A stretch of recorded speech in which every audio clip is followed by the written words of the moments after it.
ओम शिव ओम। गांव में एक कहावत प्रचलित है कि एक तो तितलौकी और ऊपर से नीम पर चढ़ी। यह ईश्वर की माया है अथवा काल की चाल। मेरी बुद्धि किसी एक पर स्थिर नहीं होती, इसलिए इसकी निंदा अथवा प्रशंसा वास्तव में मुझसे करते नहीं बनता। मुझे स्पष्ट अभी स्मरण नहीं है, परंतु ब्रह्मा जी के मुख से द इस प्रकार उच्चारण हुआ तो विपरीत प्रकृति और स्वभाव ने उनके अनुसार उस अर्थ को ग्रहण किया और वह उसी अर्थ और भाव में रत हुआ।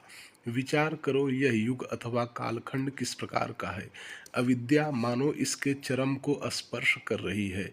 इस प्रकार से भोग और भौतिक संसाधन का प्रदर्शन और उपभोग हो रहा है कि मन मानो मनमाना हुआ भोग रूपी शैया पर लेटा हुआ है और अहंकार इसको जो भी अभिष्ट है एक चाकर की तरह अनेक प्रकार का उद्यम करके उसकी पूर्ति में लगा हुआ है।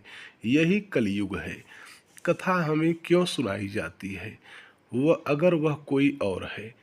उपनिषद हमें क्यों सिखाया जाता है, अगर वह कोई और है।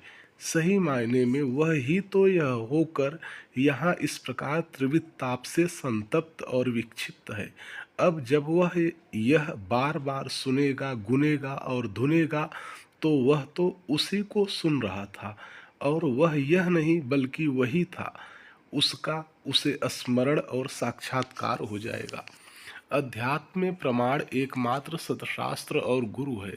वह जो तुम्हें कुछ भी उपदेश करता है उसके मर्म को वह जानता है। यदि वह उसे नहीं जानता और उपदेश करता है तो वह कालनेमी है।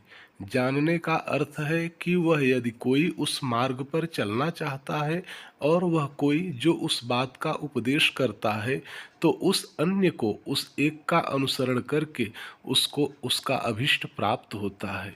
यह गुरु इस प्रकार से है। शिव ओम।